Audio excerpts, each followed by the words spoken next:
Hey, good morning, everyone. Welcome back. It's your favorite host, Tim and Tim. We're back for another fun episode. And this week we are talking about our quarterly check-in. It's April 2nd, so we want to check in and see how you're doing on your goals. Hey, Tim, how you doing this morning? Can't complain. Got through April 1st without anybody playing any gags on me. So I got caught yesterday. There was a couple of things on Instagram that I looked at and it was just like, no way. And then I forgot that it was April 1st. So there was a couple of gotchas. I'm not afraid to admit. yeah, I think I was largely off social media yesterday, except for in the morning. Yeah. So maybe that's why I didn't put myself in the situation. Well, that's good. I mean, obviously, you're definitely more productive if you were not doom scrolling, as they say. I don't know, man. I feel like my look, this is a segue here. I feel productive, but at the same time, I look down at my list and it just keeps growing. I know. Well, hey, couple announcements. First things first, I want to announce that we are not going to be. If you're watching this Facebook live stream or this live stream on my personal Facebook page or Tim Vest's personal Facebook page, going forward, we are no longer going to be streaming these to our personal Facebook pages. It doesn't help us with scalability because we're kind of capped out in the amount of friends and people that can access and see these live streams. So going forward, we will be posting these in our Making Moves and Multifamily group only. We have been posting in there the whole time, but most people tend to defer to watching it on our personal pages. So just want to let everybody know, if you're not a member of the Making Moves and Multifamily group, it's free. Join that. Please help us grow that group. We're trying to grow that group. From going on forward, show's going to be the same time. Nothing's going to change. We're just not going to be streaming to our personal Facebook pages anymore. Dennis, what's up, man? Good seeing you. All right. So it is April 2nd, and the end of Q1 has arrived. And basically what we want to do is just kind of have a little check-in.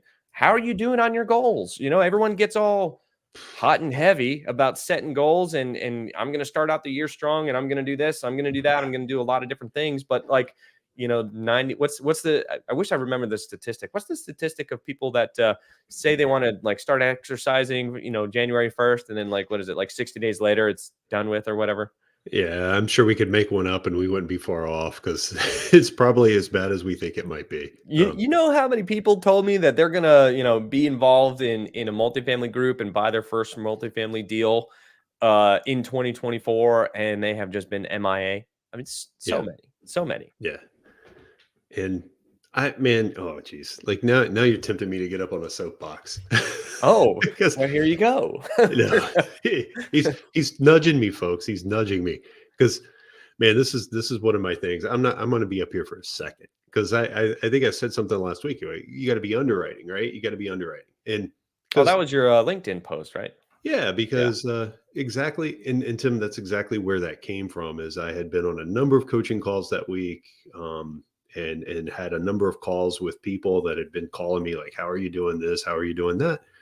And man, every time I ask, like, "Have you been underwriting? Have you been underwriting?" Because if you're not underwriting, I'm like, I don't know how you're looking for a deal, right? Like, and if you're not doing it, it just tells me you're not looking for a deal, right? So that and same thing, these folks are like, I want to buy something this year, I want to buy something this year, and I'm like, then you better be underwriting, you know. Yeah. Um, Well, I'm going to buy something. Okay. Well, how are you going to do that?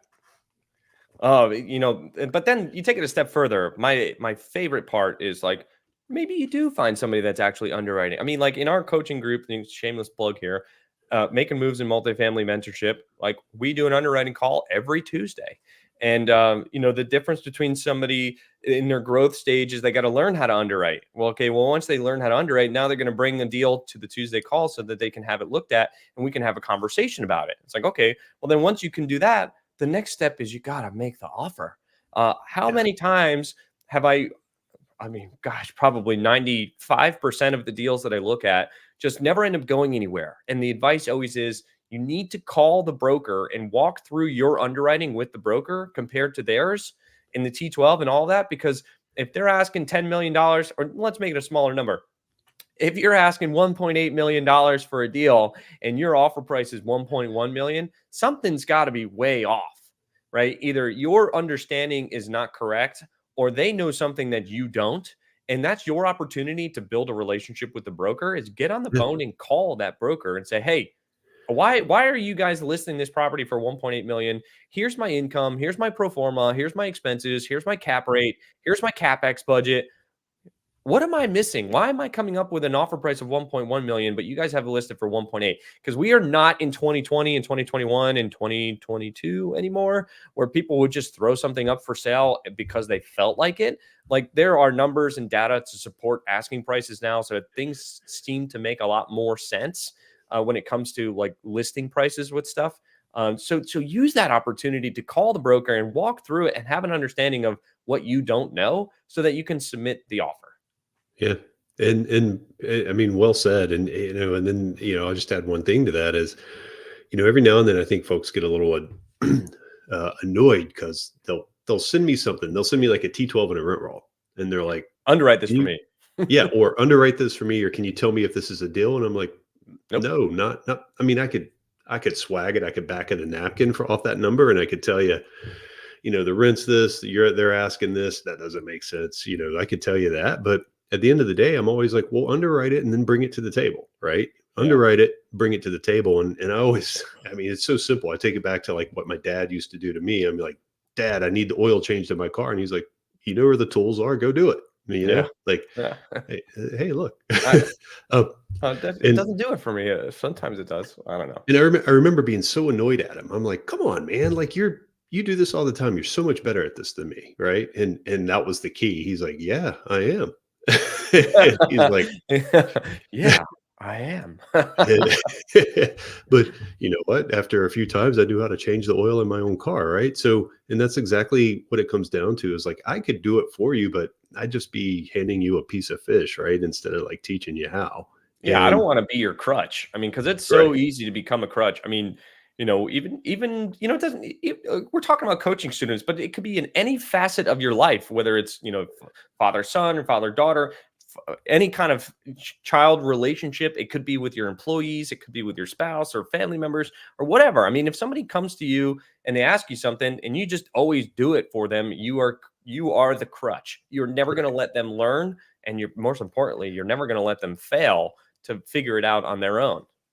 Right. So, I just, I think folks, if you want to be doing this kind of stuff, then, you got to be doing those fundamental things like underwriting, like calling brokers, like walking properties. To me, those are always the things like when somebody comes and they're like, oh, I'm still trying to buy a deal. Well, tell me, what'd you do last week? Right. Did you go check out a property? I mean, because I mean, yeah, you can probably find a couple by like surfing the internet and sitting at your computer and doing things, but you probably got to be D pounding the pavement a little bit too. Dude, it's 10 o'clock in the morning, and I've already had 2 half-an-hour phone calls with 2 different Yeah, investors. And, obviously there was some other things that I had to do for my business, but like, that's what moves the needle forward, right? Focusing on deals and money. And like, yeah, you ask somebody that is being successful, is they're doing those steps, those actions necessary in order to grow their business. And like, sure, this is a quarterly check-in, but hopefully this is a wake-up call for you to be like, damn, I did say that I wanted to buy a property, or I did say that I was going to make a change, or I did say I was going to do something, and I haven't done anything towards it. Now's your cue to say, okay, you can start all over again. This is a new quarter. Give yourself a 90-day window of what are you going to accomplish in the next 90 days, and then go after it.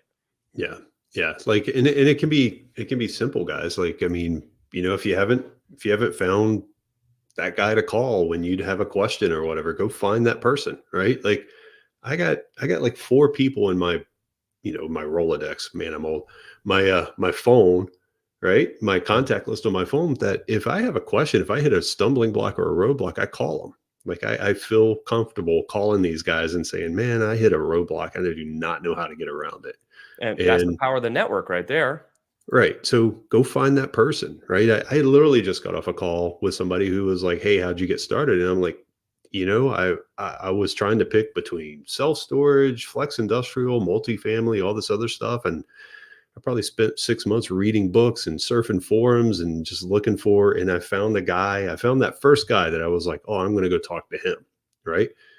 And by talking to that guy, I narrowed it down to, I think I'm going multifamily. Right. And that got me down that path. And I still call him today. for questions, so that can be a big part of it. Like maybe your next 3-month goal is like find that guy, right?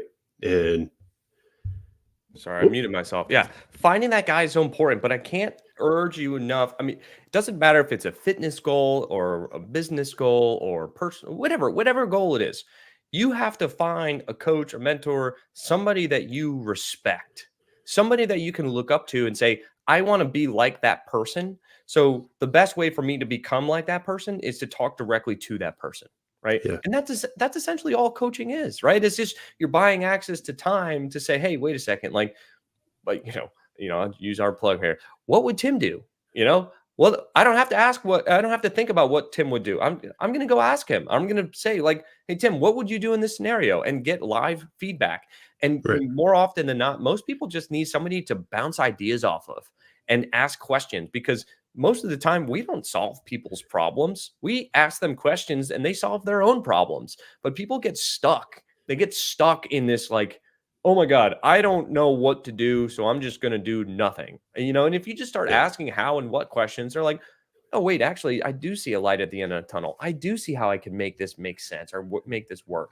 And, really at the end of the day, like, it's those people that are going to take action and invest in themselves that are going to do something, whatever it is. Like, you want to learn how to surf, you hire a coach. Like you go get surfing lessons. You want to go lose weight and you want to learn how to work out better, you hire a trainer. You want to learn how to run further, you hire a trainer.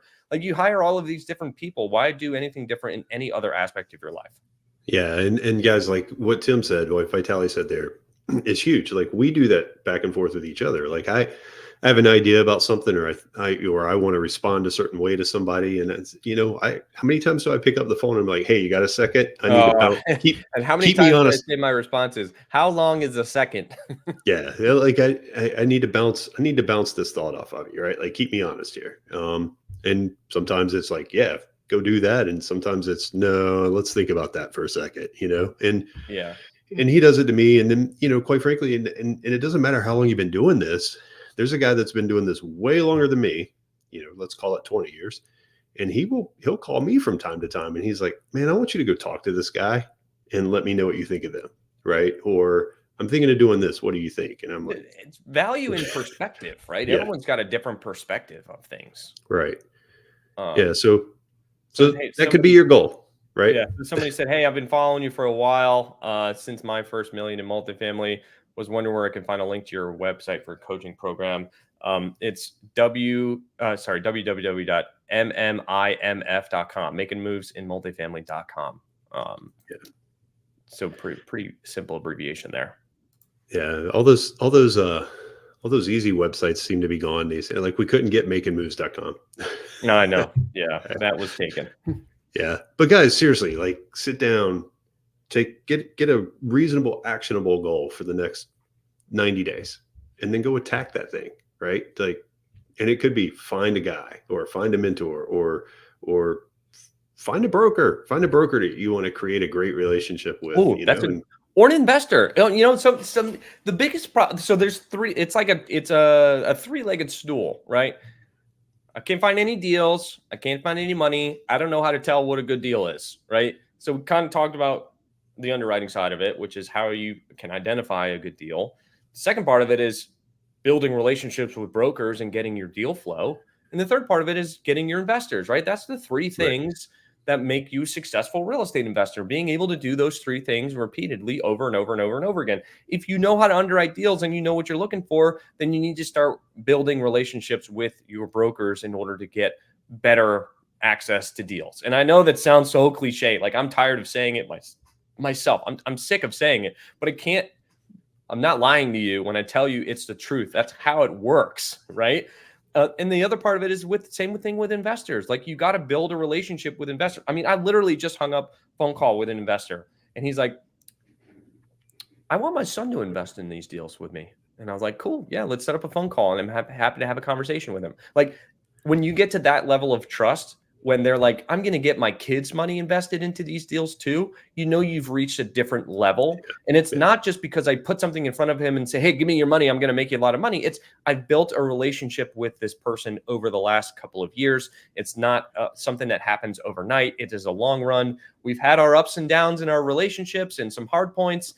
But what really built the trust in the relationship is, same with how Tim and I became partners, was seeing how I responded in light of difficult times.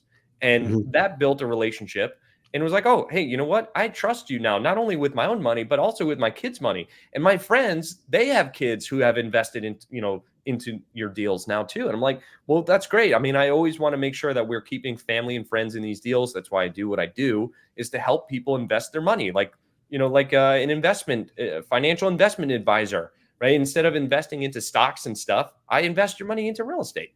Yeah. Yeah. And that's pretty simple, guys. That's a simple explanation. Like, but folks ask me what I do all the time, and I'm like, yeah, I invest in real estate and help other people invest in real estate. And then, oh yeah, I operate too. But Yeah, right, I right. mean, that's it in a nutshell. But like Tim said, start with the three-legged stool. Pick one of them. Ideally, you get good at all three, but pick one of those three legs and go focus on that for the next 30, 60 days. Or maybe tell yourself, hey, for the next 30 days, this leg, 30 days after that, this leg, however you want to slice it up. The biggest takeaway I think you can get from this is like, just go do something. Just go do something. Yeah. Yeah, I Yeah. mean, I mean, hey, we hold ourselves accountable too. Like, there's times where we set goal. I mean, hell, we set goals last year, and then it was about this time last year that those goals completely became irrelevant because we pivoted and changed course. Yeah, Yeah. because we started, I'm wearing our shirt right now, 5 property management, 5 equity, et cetera. So like our 2023 goals completely changed, and that's okay. We pivoted, but it's not that we gave up on them. We just, things didn't work out. And what we thought was our goal did not end up being our goal. And we changed it, but we haven't stopped moving towards goals.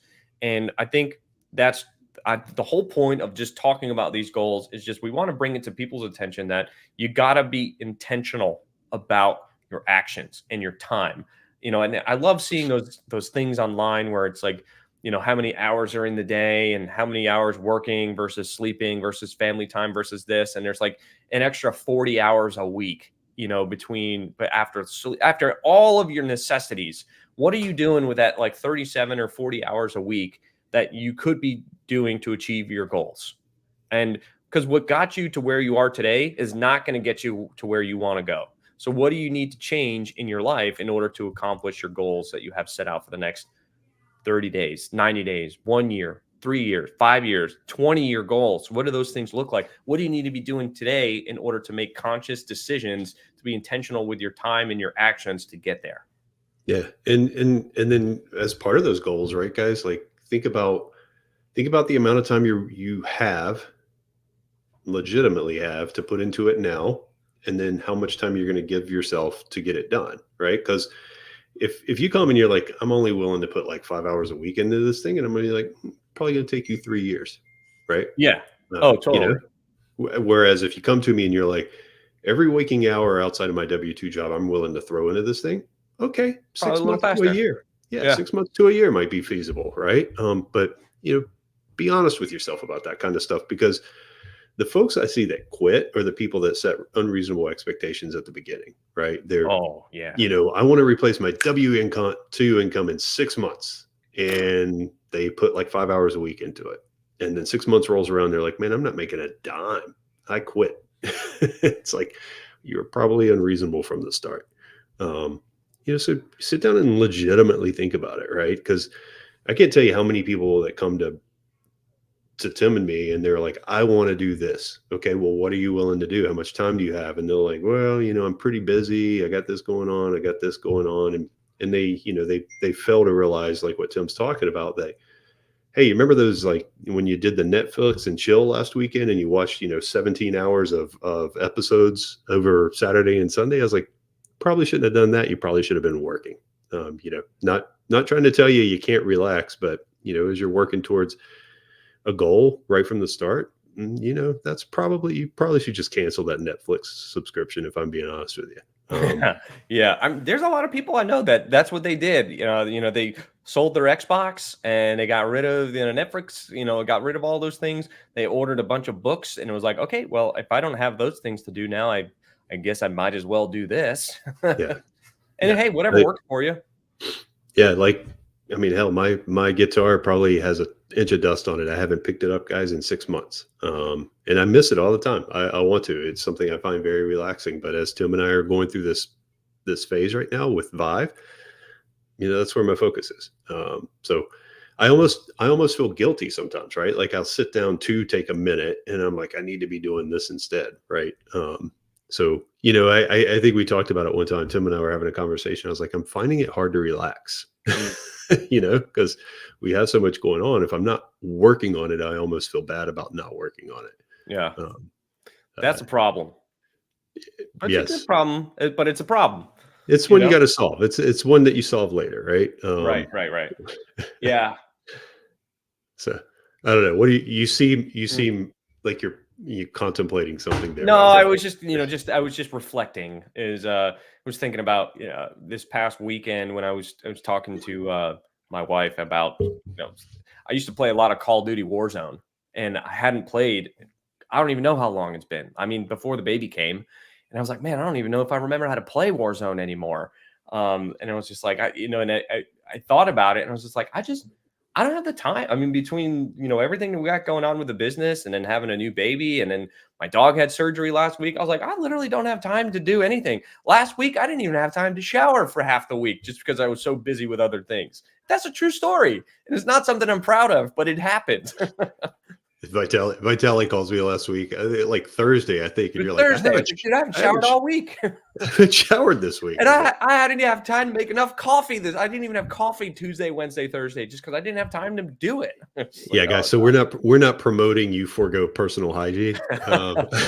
yeah. Hey, but you know what? I don't care. It's what happened. It's the truth. It happens at the end of the day.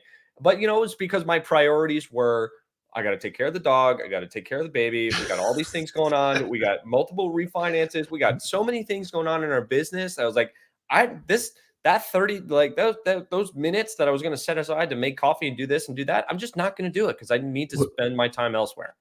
Well, we were down in Miami. I forgot who it was. We were sitting at a table, and we won't name who it was because this will probably ring a bell. But they made a comment. They were like, what I found over the years is that my personal net worth moves in inverse proportion to my weight and fitness. Yes. Yes. When I focus on my net worth, my weight goes up.